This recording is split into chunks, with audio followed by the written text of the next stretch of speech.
Good morning, viewer. Welcome to our first active USA. Yes, quantum entanglement is one of several plot devices that crops up in modern sci-fi movies. Fans in the Marvel superhero movies, for instance, will be familiar with the idea of different timelines merging and intersecting, or characters destinies become intertwined through seemingly magical means. But quantum entanglement is not just sci-fi buzzword, it is a very real, perplexing and useful phenomenon. Entanglement is one aspect of the broader collection of ideas in physics known as quantum mechanics, which is a theory that describes the behavior of nature at the atomic and even subatomic level. Understanding and harnessing entanglement is key to creating many cutting edge technologies. These include quantum computers, which can solve certain problems far faster than ordinary computers, and quantum communication devices, which would allow us to communicate with one another without the slightest possibility of a eavesdropper listening in. But what exactly is quantum entanglement? Two particles in quantum mechanics are said to be entangled when one of the particles cannot be perfectly described without including all of the information about the other one. The particles are connected in such a way that they are not independent of one another. While this sort of idea may seem to make sense at first glance, it is a difficult concept to grasp, and physicists are still learning more about it.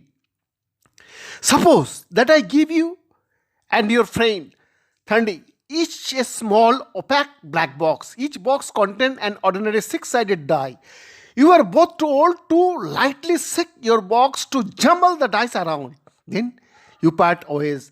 Thandi goes home to one South African city, Cape Town. You return to another, Durban. You don't communicate with each other during the process. When you get home, you each open your box and look at the upward facing number on your dice. Ordinarily, there would be no correlation between the numbers you and Thandi see. She would be equally likely to observe any number between 1 and 6, as would you. Importantly, the number she sees on her die would have no bearing whatsoever on the number you see on yours. This is unsurprising indeed. It is how the world normally works. However, if we could make this example quantum, it could behave quite differently. Suppose that I now tell Thandi and you to first lightly tap your boxes together before then separately shaking them and heading your separate ways. In a quantum mechanics analogy, this action of tapping the boxes against one another would enchant the dice and link or entangle them in mysterious fashion.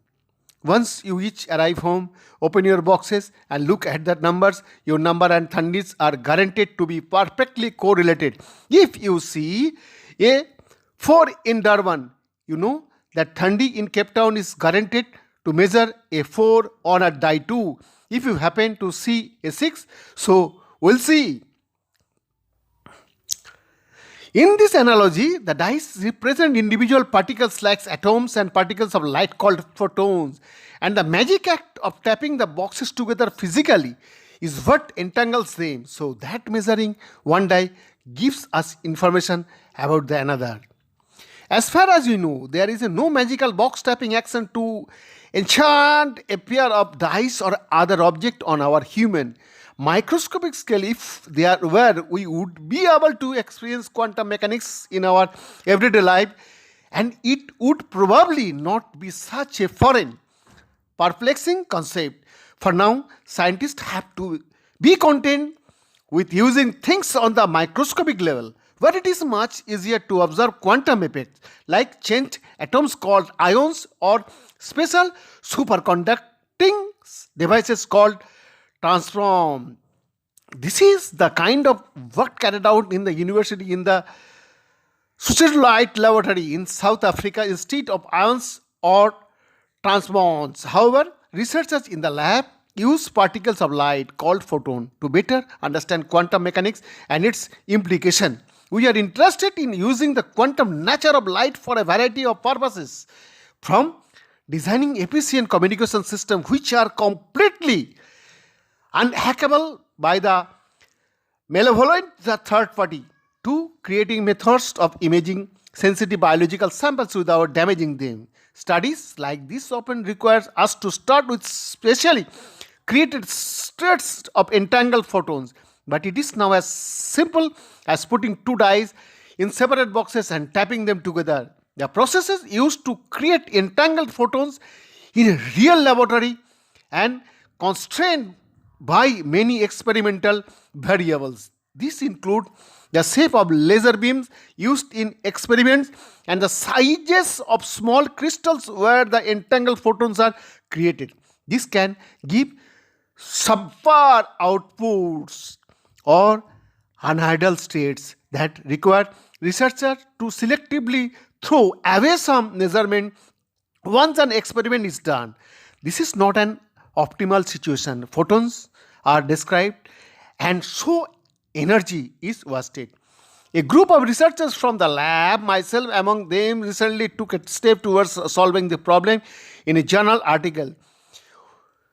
We mathematically calculated what the optimal laser shape needs to be in order to, as best as possible, create the entangled state that an experimenter would want to start their experiment with. The method proposes changing the input laser beam shape at the beginning of an experiment to maximize the entangled photon creation process later in the experiment.